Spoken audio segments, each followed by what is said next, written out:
기록을 하겠습니다. 로마서 6장 3절에서부터 11절입니다. 신약성경 245페이지입니다. 어디 찾으셨으면 아멘 하시기 바랍니다. 예. 무릇 그리스도 예수와 합하여 세례를 받은 우리는 그의 죽으심과 합하여 세례를 받은 줄을 알지 못하느냐. 그러므로 우리가 그의 죽으심과 합하여 세례를 받음으로 그와 함께 장사되었나니 이는 아버지의 영광으로 말미암아 그리스도를 죽은 자 가운데서 살리심과 같이 우리도 또한 새 생명 가운데서 살게 하리라. 만일 우리가 그의 죽으심과 같은 모양으로 연합한 자가 되었으면 또한 그의 부활과 같은 모양으로 연합한 자도 되리라. 우리가 알거니와 우리 옛 사람이 예수와 함께 십자가에 못 박힌 것이 내 몸이요 다시는 우리가 죄에서 종노릇하지 아니하리라 함이니 이는 죽은 자가 죄에서 벗어나 의롭다 하심을 얻었습니다. 만일 우리가 그리스도와 함께 죽었으면 또한 그와 함께 살 줄을 믿노니 이는 그리스도께서 죽은 자 가운데서 살아나셨으며 다시 죽지 아니하시고 사망이 다시 그를 주장하지 못할 줄을 아미로다. 그가 죽으시는 죄에 대하여 단번에 죽으시며 그가 살아계시면 살아계시며 하나님이여 다 마셔. 이와 같이 너희도 너희 자신을 죄에 대하여는 죽은 자요 그리스도 예수 안에서 하나님께 대하여는 살아있는 자로 여길지어다. 아멘. 아멘. 예수님이 십자가에서 죽으셨다. 죽으시고 장사 지르셨다. 예수님이 왜 십자가에서 죽으셨죠? 바로 나의 죄 때문에 죽으셨다. 예수님께서 죽으신 지 며칠 만에 부활하셨습니까? 3일 만에 부활하셨다. 3일 만에 부활하셨다. 예수님께서 고난, 즉 죽음 속에서 부활이라는 생명을 잉태하고 있었다. 우리 소강대상 앞에 꽃이 아주 예쁘게 피었죠. 예, 여기 몇 해 동안 꽃이 피지 않았던 겁니다. 그런데 부활절을 맞이해서 부활절을 맞이해서 자연적으로 꽃이 폈어요. 그래서 올 겨울도 혹독하게 추웠습니다. 근데 다른 하초들은 하루를 죽었어요. 근데 요놈은 그냥 적에다 놔뒀는데 살았어요. 예, 그 혹독한 추위 속에도 살았어요. 그래서 제가 이렇게 보니까 살아있는 것 같아요. 그래서 물을 계속 줬습니다. 물을 계속 줬더니 지지난주부터 꽃보니가 하나 둘씩 씻으니 오늘 아주 많이 핀 모습을 보게 됩니다. 죽은 것 같은 것듯이 혹독한 추위 속에서도 살아있는 생명을 잉태하고 있었다는 거죠. 그렇죠? 살아있었다는 겁니다. 겉으로는 죽은 것 같았지만은, 겉의 모양으로는 죽은 것 같지만은, 그러나 속에 생명을 잉태하고 있었다. 예수님께서 십자가에서 고난을 받고 죽으실 때에 이미 그 죽음 가운데 예수님은 생명을 잉태하고 있었다. 어떤 생명입니까? 부활의 생명이다. 그래서 고린도 전서 15장에 보게 되면은 그리스도인들이 죽는 것을 갖다 버리면 장사 지낸다고 하는데 씨를 땅에다 뿌리는 것 같다. 그죠? 농부들이 씨를 밭에다 뿌리면은 그 씨에서 뭐가 납니까? 여러 가지 형태들이 생겨나는 모습을 우리가 보게 되지 않습니까? 참 신기합니다. 예. 이번에 우리 여동생을 만나서 그런 얘기를 해서, 야, 우리가 옛날에는 식목일이라고 하면은 산에 가서 나무를 뽑아다가 우리가 앞에다 심었는데 지금은 어떡합니까? 나무를 산에다 심어야죠. 지금 산에 가서 나무를 뽑아오면은 산림법 위반으로 걸립니다. 예. 근데 옛날에는 산에 가서 나무를 뽑아다가 나무를 깨다가 우리 집 앞마당에다 심었어요. 그래서 앞마당에 심었어요. 그래도 이 나무들이 계절이 되면은 봄이 되면 꽃이 피고 또 가을이 되면 열매를 맺는 그런 모습을 보게 됩니다. 제가 어렸을 때 한 2년 동안 시골 천안에서 산 적이 있었는데 그때 우리 애할머니 외갓집에 살고 있었어요. 아버님이 사업을 하다가 상당히 어려움을 당해서 쉽게 말하면 우리가 잠깐 이제 외가살이를 하고 있었습니다. 그런데 우리 애갓집 들어가는 큰 대문 바로 들어가자마자 오른쪽에 왼쪽에 앵두나무가 있었어요. 앵두나무가 아주 이렇게 아름다운 지금 큰 앵두나무가 있는데 이게 때가 되면은 앵두가 이렇게 아주 탐스럽고 맛있는 열매가 이릅니다. 제 기억으로는 어렸을 때 기억으로는 큰 자루 하나씩 그 앵두나 열매를 딴 기억이 납니다. 아주 앵두를 실컷 맛있게 먹은 모습을 보게 된다. 겨울에 중구같이 잎도 피지 않고 싹도 나지 않았던 그런 나무들이 봄이 돼서 싹이 나고 잎이 나고 꽃이 피고 가을이 돼서 열매를 맺는다. 하나님께서 이 자연 속에 두신 이런 부활의 역사를 하나님께서 우리 믿는 사람들도 예수 그리스도가 십자가에 죽었지만 예수 그리스도가 다시 살아나셔서 잠자는 자들의 첫 열매가 되시고 그들을 믿는 자들과 같이 연합하여 함께 죽고 함께 죽었고 있기 때문에 함께 살아난다. 할렐루야. 함께 살아난다. 근데 함께 살아나는데 그 살아나는 그 형사 모양은 우리가 이 세상에서 늙고 병들은 그런 모습이 아니라 멋지고 아름다운 모습이다. 부활하신 예수님께서 누가복음 24장 보게 되면은 엠마오로 가는 제자들을 만나죠. 근데 엠마오로 가는 제자들이 예수님을 알아보지 못했어요. 왜 그랬습니까? 예수님의 용모가 형체가 바뀌어졌어요. 예, 초라하고 형편했던 예수님의 세상에서의 부활하기 전의 모습이 아니고 십자가에 달려서 피 흘리시고 모든 고통을 당하시던 피로 범벅되어지고 채찍에 맞아 온몸에 갈기게 찢기신 그런 예수님 모습이 아니고 빛나고 광채난 예수님의 새로운 몸, 새 몸으로 나타났기 때문에 제자들이 예수님인 줄 알아보지 못했더라라고 성경은 말씀하고 있어요. 그러나 예수님께서 모세와 선지자에게 그리스도가 죽었다가 다시 살아나는 것을 너희가 의심하느냐 믿지 못하느냐 말했을 때 그들의 마음이 뜨거워져서 눈이 밝아져서 그때서야 예수인 줄 알아보았더라고 성경은 말씀하고 있습니다. 우리는 부활이 있고 죽음이 있다는 것을 바로 성경 말씀 믿음으로써 우리는 알 수 있는 것입니다. 오늘 사도 바울은 하나님 말씀을 전하면서 고난 속에서 하나님의 사람으로 변화되고 성장시키는 부활의 진리가 있다라고 우리 성경은 말씀하고 있습니다.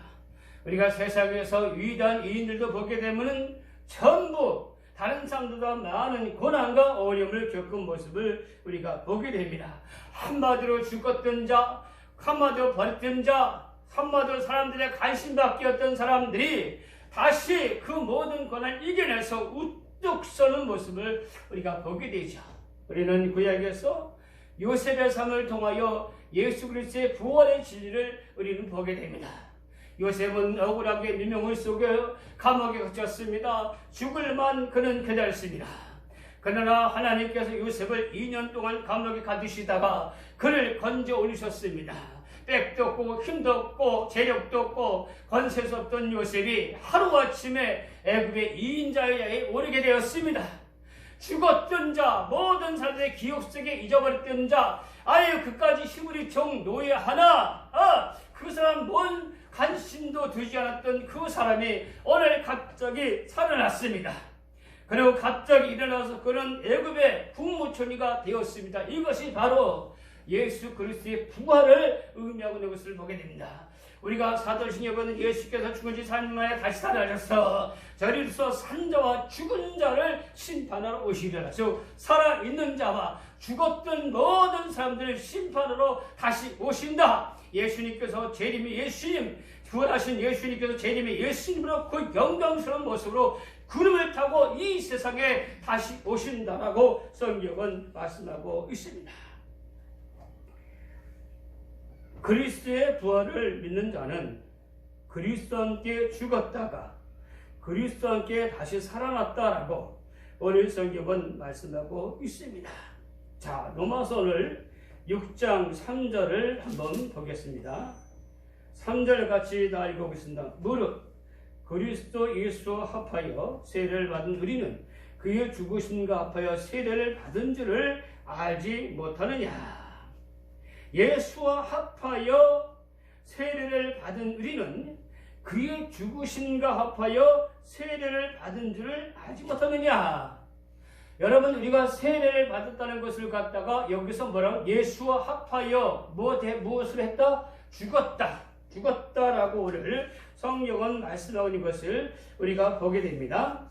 세례의 목표가, 우리가 세례받는 목표가 그리스도에게로 나아가서 그리스도와 연합을 이루는 데 목적이 있다는 것입니다. 그리스도와 연합하여 하나가 되어지는 것이 세례라고 말씀하고 있습니다. 여기서 세례는 어떤 세례를 말할까요? 눈에 보이는 세례를 의미할까요? 아니죠. 성령의 세례를 말씀하고 있는 거죠. 성령으로 세례를 받을 때에 그리스도와 함께 죽었다. 예, 그리스도와 함께 죽었기 때문에 어떻게 됩니까? 살아나는 것도 그리스도와 함께 살아나는 것이다. 이렇게 성경은 말씀하는 것을 우리가 보게 됩니다. 그리스도 합하여 세례를 받은 자는, 우리는 그의 죽으심과 합하여 세례 받은 줄을 알지 못하느냐. 예, 그리스도와 함께 죽었다는 사실을 분명하게 표현하고 있는 모습을 우리가 보게 됩니다. 그리스도가 왜 죽었습니까? 예수님이 왜 십자가에서 죽으셨죠? 왜? 그렇죠. 나의 죄 때문에 죽으셨어요. 그러면 그리스도가 십자가에서 죽으셨을 때 나도 그리스도를 믿음으로 십자가에 죽었다는 겁니다. 그럼 뭐가 죽었다는 거예요? 죄가 죽었다는 거예요. 나의 모든 죄가 무엇을 십자가에 예수와 함께 달렸다는 거예요. 예수와 함께 죽었다는 거예요. 그 다음에 6장 5절 한번 보겠습니다. 만일 우리가 그의 죽으신 본받아 연합한 자가 되었으면 또한 그의 부활을 본받아 연합한 자가 되리라. 자, 예수님께서 나의 죄 때문에 죽으셨다. 나도 십자가에 죽었다. 그렇다면 우리도 그리스도와 연합했겠어요. 자, 보세요. 나와 그리스도가 하나가 되어졌어요. 그렇다면 주님께서 부활하실 때 나도 어떻게 되는 겁니까? 부활하게 되는 거죠. 나도 다시 살아나가 되는 거예요. 그리스도와 함께 부활한다는 사건을 분명하게 말씀하는 것을 우리가 보게 됩니다. 그리스도와 함께 죽은 자는 그리스도와 함께 살아난다. 왜? 연합했다. 주님께서 나를 대신해 죽으신 것을 믿고 그분과 죽어지고 내 죄 때문에 죽으신 주님, 내 죄가 죽었습니다. 나는 예수와 함께 죽었습니다. 나는 예수와 함께 장사 지냈습니다. 그럼 예수님과 함께 장사, 예수님 다시 살아날 때 나도 살아나는 거죠. 할렐루야. 한번 따라서 합시다. 예수와 함께 죽었으니 예수와 함께 살아나는 것도 나다. 할렐루야. 같이 죽었으니까 살아날 때도 같이 살아난다는 거예요. 단순한 논리예요. 예. 같이 죽었으니까 예수와 함께 연합해서 한 몸이 되어서, 그러니까 예수와 내가 떨어진 두 개의 몸이 아니고 예수님과 내가 같은 몸으로 한 몸이 됐어요. 함께 죽었어요. 한 몸이 되었어요. 한 몸이 돼서 한 몸으로 죽었으니까 예수님이 다시 살아날 때 어떻게 되는 거? 예, 한 몸으로 다시 살아나는 거예요. 간단한 거예요. 예, 할렐루야. 이것을 믿습니까? 예수와 함께 다시 살아난 것을 믿으시길 바랍니다. 근데 부활에는 다시 살아나는 두 가지가 있어요. 하나는 미래의 부활이 있고 하나는 현재의 부활이 있어요. 미래의 부활인 것은 그리스도가 이 세상에 부활하신 그리스도가 이 세상에 다시 오실 때에 그 주님과 영원히 살려고 하기 때문에 일어나요. 그래서 데살로니가전서에 보니까 주 안에서 죽은 자들이 먼저 일어나고 그 후에 우리 살아남은 자도 공중으로 끌려 올라가리니. 할렐루야. 자, 이게 무슨 얘기예요? 죽은 사람들이 뭡니까? 과거에 이미 죽은 사람들이, 그리고 우리가 살아남은 현재 사람들, 이 모든 사람들이 다 뭐를 가져요? 부활의 몸을 갖는다. 지금 성도님들이 이렇게 살아있는 몸을 가지고 있어요. 그러나 예수님께서 천사장에 나팔소리가 나고 예수님께서 이 세상에 오실 때에 어떤 일이 일어나요? 무덤 속에 죽어진 사람들이 부활해요. 몸으로, 새로운 몸으로 부활을 해요. 그리고 우리 여러분들 지금 살아있는 우리들도 새로운 몸으로 바뀌어지는 거예요. 왜? 천국에 들어가려면은, 천국에서 살려면은 이런 몸을 가지고 살아갈 수가 없어요.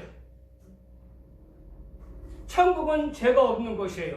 천국은 깨끗한 곳이에요. 천국은 거룩한 곳이에요. 천국은 하나님이 계신 거예요. 그럼 하나님은 인간이 하나님을 뵙고 하나님을 만나고 살아갈 수가 없는 거예요. 우리가 이 육신의 몸을 가지고는 하나님과 영원히 살 수가 없어요.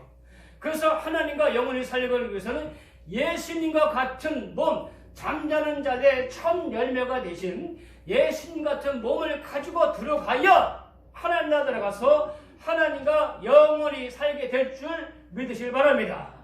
이것은 제 말이 아니라 성경에 있는 분명한 말씀이에요. 근데 많은 사람들이 이 부활의 진리를 모르는 거예요. 그래서 생각하는 거야. 야, 어떻게 우리가 천국 가서 살지? 어떻게 천국 가서 그 지루하게 영원히 살지? 아니에요. 인간의 몸, 지금 이 세상에서 살고 있는 몸을 가지고는 천국에 들어가서 살 수가 없어요. 하나님의 얼굴을 뵐 수가 없어요. 하나님의 거룩한 얼굴을 보는 이 인간의 육체는 녹아져 버리고 말아요. 예, 눈으로 봤다면 장님이 되어버리고 말아요. 죽어버리고 말아요. 그러나 새로운 예수님 같은 몸을 가질 때에 우린 하나님 나라에서 하나님과 영원히 한 가족, 패밀리로서 살아갈 수 있게 되는 거예요. 미래의 부활은 우리가 사도행전에 있는 말씀처럼 몸이 다시 사는 것과 영원히 사는 것을 믿사옵나이다. 할렐루야. 그렇죠? 몸이 다시 사는 것과 예수님께서 나는 부활이요 생명이니 나를 믿는 자는 죽어도 살겠고 살아서 나를 믿는 자는 영원히 죽지 아니하리라. 이것을 네가 믿느냐? 할렐루야. 한번 따라합시다. 나는 영원한 부활을 믿습니다. 할렐루야. 나는 영원한 부활을 믿습니다. 예. 우리는 영원한 부활을 믿기 때문에 어떻게 살아야 됩니까? 죄악되고 악한 세상의 삶을 살아가면 안 됩니다. 고린도전서 15장 32절 34절 보니까 죽은 자가 다시 살지 못할 것이면 내일 죽을 터이니 먹고 마시지 하리라. 속지 말라. 악한 동물들은 선한 행실을 더럽히나니 끼어 의를 행하고 죄를 짓지 말아라. 예수님께서 이렇게 말씀하세요. 야, 내가 올 때에 사람들이 노아의 때와 같이 요셉 때와 같이 먹고 마시고 장가들고 시집갈 것이다. 여러분들 먹고 마시고 장가들고 시집가는 것이 잘못된 일이에요? 아니에요. 육신을 가진 사람들은 당연히 그렇게 살아야 돼요. 그런데 인생의 방향, 목적이 다른 거예요. 예, 우리는 하나님의 영광, 하나님의 은혜를 세상에 전하기 위하여 나를 대신하여 십자가로 가신 예수님을 전하기 위하여 우리를 먹고 마시고 시집가고 장가가는 거예요. 할렐루야. 그러나 많은 사람들은 육신의 쾌락, 야, 이 세상에서 한 번 살다가 한 번 죽는다. 야, 사람이 죽으면 의식도 없어지고 꿈도 없어지고 비전도 없어지고 모든 게 다 끝이다. 그러니까 이 세상에 사는 날 동안 먹고 마시고 즐겁게 놀자. 그렇게 살아가는 것이 바로 세상의 사람들이에요. 그러니까 세상 사람들은 부활이 없기 때문에 그리스도의 부활을 믿지 않기 때문에 그렇게 살아가고 있어요. 그래서 고린도전서 15장에 사도 바울은 뭐라고 전합니까? 우리가 내세의 소망이 없으면은 우리가 사는 것이 이 생의 삶뿐이면 세상에서 가장 불쌍한 자리다. 할렐루야. 세상에서 가장 불쌍한 자라고 그랬어요. 예.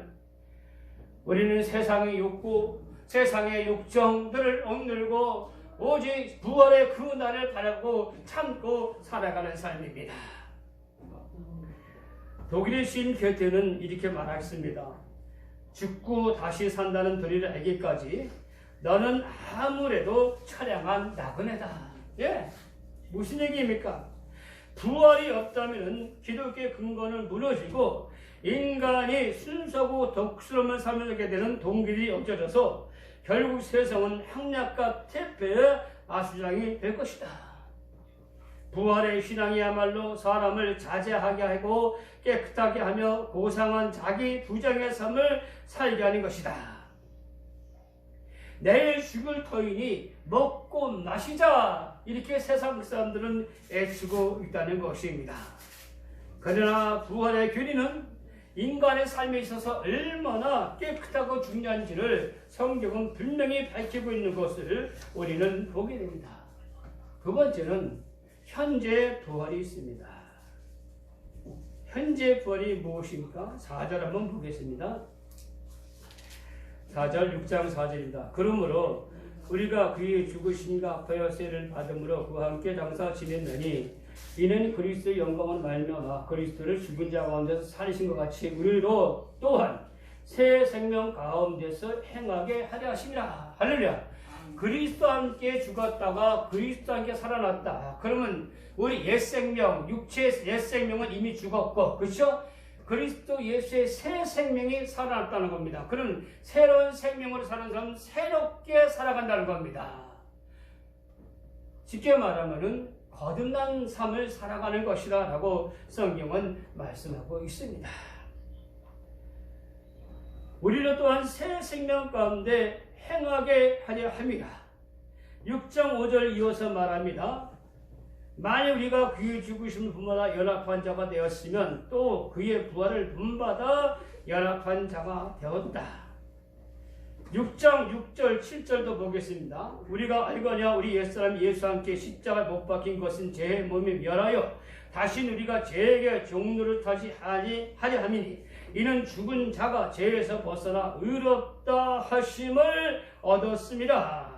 네. 그러면 이 말씀은 어떤 뜻을 가지고 있어요? 10절과 12절을 해석하고 있어요. 또 보겠습니다. 그의 죽으심은 죄에 대하여 단번에 죽으시며 그의 살으심은 하나님께 대하여 살으심이니 이와 같이 너희도 저희 자신을 죄에 대하여 죽은 자요 그리스도 예수 안에서는 하나님께 대하여 산 자로 여기시오다. 자 보세요. 예수님께서 십자가에 죽으신 것은 세상에 대하여 죽었다 그러죠. 죄에 대해 죽은 거죠. 그러나 예수님께서 다시 살아난 것은 무엇에 살아나신 겁니까? 하나님께 대하여 살아난 건다. 우리가 예수의 새 생명을 받은 사람인 것은 이제부터 하나님을 위해서 살아간다는 소명의식, 사명의식이 생겨지는 거예요. 전에는 내가 먹을 거, 입을 것만 해서 열심히 살던 사람이 이제는 그 목적과 그 방향이 뭐가 되는 겁니까? 하나님이 되는 거예요. 어떻게 하면 하나님을 위해서 살까? 이 먹는 것도, 이 마시는 것도 내 몸을 위해서 이런 것이 아니라 내가 하나님을 위해서 일하는 것이지. 네. 우리가 열심히 먹고 주를 위해서 일하기 위하여 먹고 자고 쉬는 것입니다. 이것이 바로 새 생명 가운데 부활한 사람들이 살아가는 삶의 모습이다라고 오늘 성경은 말씀하고 있습니다. 여기서 11절에 그리스도 예수 안에서 하나님께 대하여 산자로 여길지어다. 이 여길지어다는요, 문법은 현재 진행해요. 현재 진행해요. 무슨 얘기예요? 지금 바로 이 순간에 하나님께 대하여 산자로 살아가라는 겁니다. 하나님께 대하여 살아있는 자다. 그러니까 예수 믿지 않는 사람은 죽은 자지만은 예수 믿는 사람들은 살아있는 삶이라고 오늘 성경은 말씀하고 있습니다. 앞으로 살 것을 말하는 것이 아니라 지금 현재 우리의 신분이 신분에 합당한 삶으로 살아야 한다고 오늘 성경은 말씀하고 있습니다. 죄에 대해서 죽었고 우리는 하나님께 대해서 살아가야 된다고 오늘 성경은 분명하게 말씀하고 있습니다. 하나님께 대하여 살아있다. 하나님께 대하여 살아있는 것, 의롭고 거룩한 삶을 사는 것을 바로 말씀하고 있는 것입니다.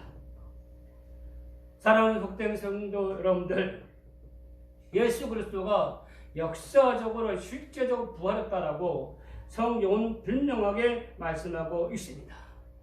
그래서 지금도 이스라엘 가게 되는 예수님은 무덤이 없고 빈 무덤만 있는 모습을 우리가 보게 됩니다. 주님이 재림하시게 되면 주님과 같이 육체로 부활하게 될 것입니다. 예수님이 부활하신 사실을 믿는다면 제가 우리를 지배하는 것이 아니라 하나님 말씀이 지배하고 의로움이 지배하는 삶을 살아가야 됩니다. 그래서 부활의 신앙을 가진 사람이 많아지게 되면 필연적으로 이 세상도 이 사회도 의가 의로움이 지배하는 사회로 바뀌어지게 되십니다. 사랑하는 목동교회 성도 여러분들의 기초, 삶의 기초가 그리스도의 죽으심과 부활에 놓여있다는 사실을 기억하시길 바랍니다. 그리스도의 부활과 함께 죄에 대하여 죽고 하나님께 대하여 산자가 되었다는 사실을 깨닫고 이 신분에 합당한 의롭고 거룩한 삶을 살아가시기를 예수님의 이름으로 축원을 드립니다. 하나님 아버지, 2021년도 부활절 감사 예배, 이 예배 예수 그리스도의 부활과 나의 삶의 연관성에 대하여 다시 한번 깊이 말씀에 대한 묵상했습니다. 죄에 대하여 죽고 하나님께 대하여 살았습니다. 그리스도와 함께 장사 지냈습니다. 한 몸으로 죽었습니다. 한 몸으로 죽었으니 한 몸으로 다시 살아난다라고 성경은 분명하게 말씀하고 있습니다. 한 몸으로 다시 살아났습니다. 제 몸은 죽고 제 종에 대해 제 종을 뜬 자는 죽고 이제 하나님 안에서 하나님의 자유를 받아서 의롭고 거룩한 삶을 살리는 새 생명을 얻은 자가 부활했습니다. 하나님 아버지, 이 부활의 엄청난 은혜를 입고서 하나님 이 사회를 변화시키고 이 사회를 하나님의 의로운 사회로 만들어갈 수 있도록 우리 주께서 저희들의 앞길을 인도해 주시고 축복해 주시옵소서. 예수님의 이름으로 감사하며 기도드리옵나이다. 아멘.